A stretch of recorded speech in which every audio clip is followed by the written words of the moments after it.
Hey there everyone, welcome back to the Honest Entrepreneur. So today we're going to be talking about how to research your topics. Now, in the previous one we talked about making a list of just different episodes and different ideas. So let's go back to that and the same list, and we're just going to use these to kind of do our research. So now when it comes to these topics that I've written down here, these are things that I want to talk about, right? So we always have to consider, what do you want to talk about, and maybe what does your audience want you to talk about. Now, as you get established, your audience will start making requests. They'll start making like what they want you to make, or things they want to hear you talk about, or things they want you to see you record, for example. Now, in this case, we have just getting started. We can do what we want to do, right? This is our fancy cheat meals for college kids. These are the videos that I thought about that I would be excited to make and to start off with. So that's fine. And as you get requests, as you build your audience and people start making requests, of course you should listen to your audience, and they're basically giving you free views. So if you acknowledge and interact with your audience, as I always recommend you do, and they ask for a specific, in this case, a specific recipe, then you definitely have to make it. And you definitely have to say, hey, you know what, that's great. An upcoming video, I'll make it in, I'll be able to post it in the next couple of weeks. Keep an eye out for that episode. So it's just a great way to, follow what your audience wants or what your customers want. And also, when you don't have those kind of requests, you can do some research online to see what people are looking for, or you can use your own ideas of what you're passionate about, as long as it stays within your niche. All right, so let's start with, I want cheap, fast, no, let's do chicken recipe with rice. So we're going to start with that episode, and we're going to flesh that out. And whenever I do it, I just do bullet points. For me, bullet points is just an easier way. Even when I'm doing this episode now, I have a list of, I'm going in order of what I want to talk about and how I want to talk about it. That way I don't go on tangents, because one of the promises I made to everybody and made to you is that I want to get straight to the point. I don't want fluff. I don't want to waste your time. I don't want to waste my time. I want us to make as much progress as possible, as quickly as possible. All right, so let's get into it. So chicken recipe with rice. Now, to do research for this, there's a lot of ways you can do this. We'll just take this phrase and we'll do a YouTube search. Chicken recipe with rice. So here, shorts are good, but let's try to avoid shorts for this particular thing. We could do, if you're doing YouTube, shorts are going to be important. You'll need to do shorts later, because we can spin that content, the short, onto Instagram, onto TikTok. We can use one video basically for many platforms. But for right now, let's focus on longer content. So here, basically how to make chicken and rice, easy one-pot recipe. And by watching this, we also get some ideas. Okay, this person's format, he has an introduction, and he's showing lots of different delicious food. He uses music. I always have closed captions on when I preview these too, so I can see what people are talking about. So it seems like kind of a long introduction, but that's okay. We'll just stick around for a little bit longer. And so he's using kind of drumstick type chicken. Okay, so that's one idea. And so there's a short, another tabletop, camera down, so maybe the person's not on the camera. But how to make the best one-pot chicken rice. Honey chicken. Here's a chef, the best chicken breast you'll ever make. So again, I like that idea. The best chicken breast you'll ever make. So we had a one pot.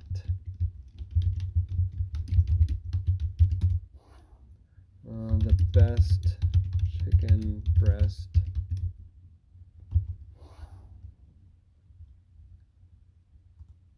and one more. One pan creamy chicken. Oh, I like that too.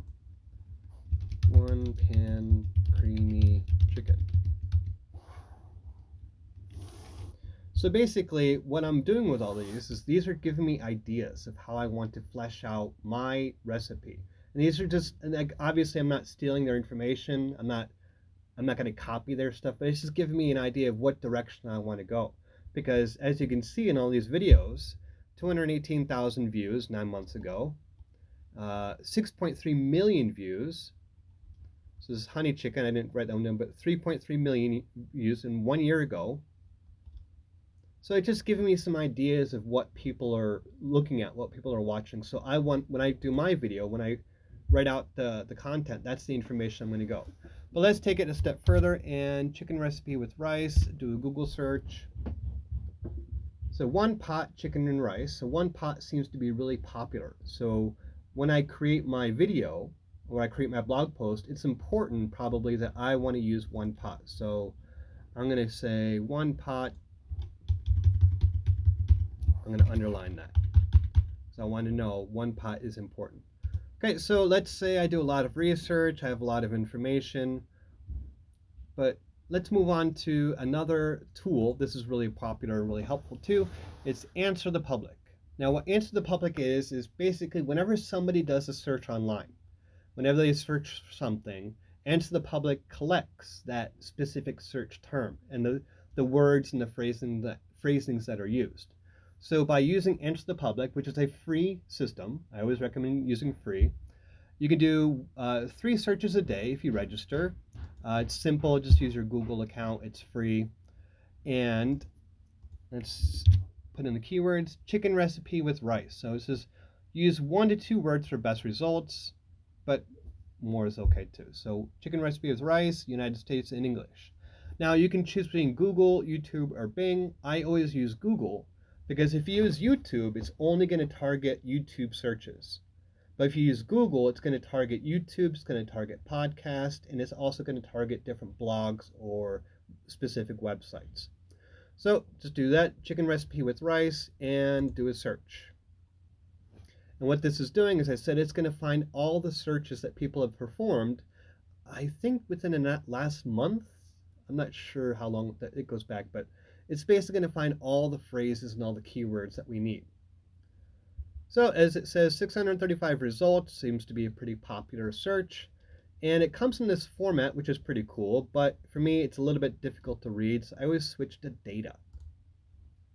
And with this, I have all these different ideas, and I have all these phrases, and I can just use these to make 5 or 6 different videos. Canned chicken recipe with rice. I can make a video about canned chicken recipe with rice and cream of mushroom soup. So that's another variation I can make. Chicken recipe with rice wine. So as you can see, has all these different searches that people are performing. So with all of this, I have so many different resources available. And it's just really helpful for generating like how to do research and how to structure my first video. Now one more I'm going to show you real quick, and this is called Moz. It's another free. Want to do SEO tools and do keyword research. It's under free SEO tools, keyword research. And again, you have to sign up for a free account, and you get, I think, you get about 10 searches a month, which is plenty. So chicken recipe with rice, United States, analyze. So what it's going to do is it's going to do some competition, see how difficult it is. Now 50, it's pretty difficult. Very popular search, and it gives me some ideas here of these are some of the top ranking websites that have these keywords. One pot chicken rice, 34 practically perfect chicken rice, one pot chicken and rice. So again, one pot keeps coming up. So chicken and rice, chicken breast and rice recipes, 2,200 monthly searches.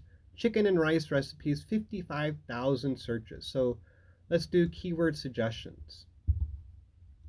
So here I can see how many searches are being done.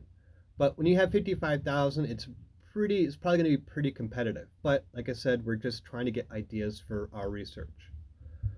So in this case, if you have a recipe in mind, this is where you'd put out the recipe. You would structure out chicken recipe with rice. So start by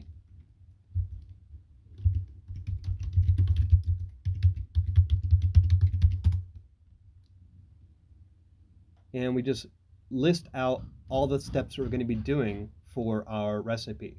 And I don't have a chicken and rice recipe handy, sorry about that. So I'll just go to this person's.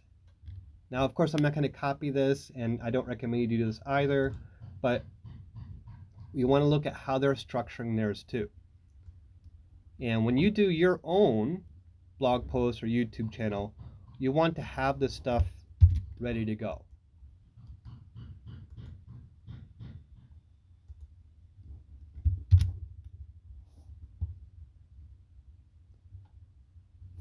So in this case, I know specifically what I want to say, the directions I need to follow, and having it ready and ahead of me.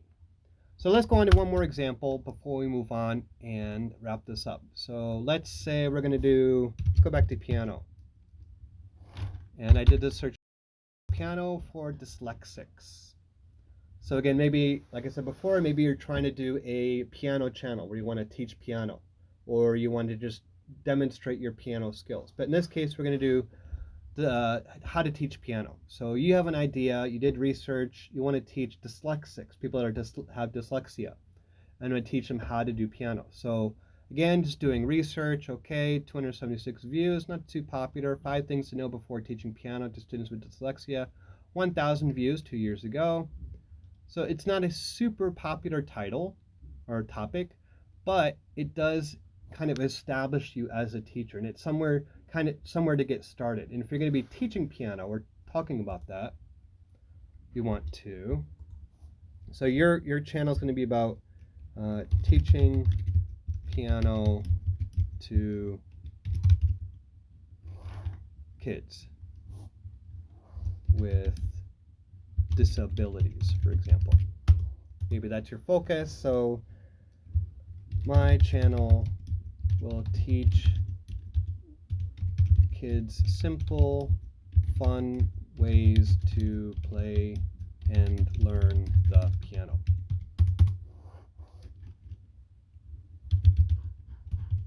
And we just said learning piano.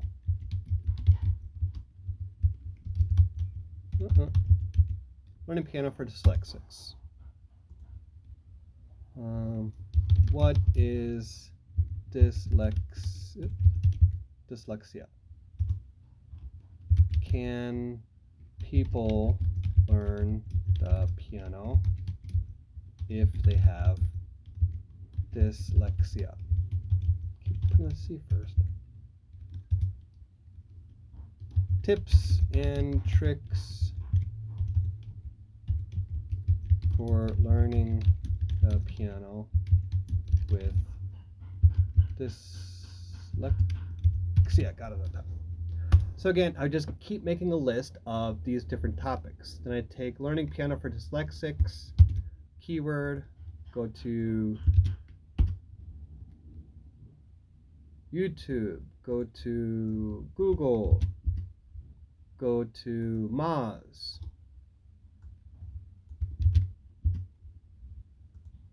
go to Answer the Public. Actually, I think I already used all of mine, but let's see if I have one more left.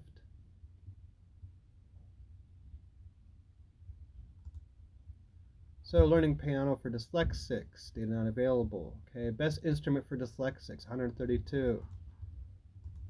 Why the piano is the best instrument for dyslexics. So the keyword I just got from Moz was the best instrument for dyslexics, and I just added why the piano is.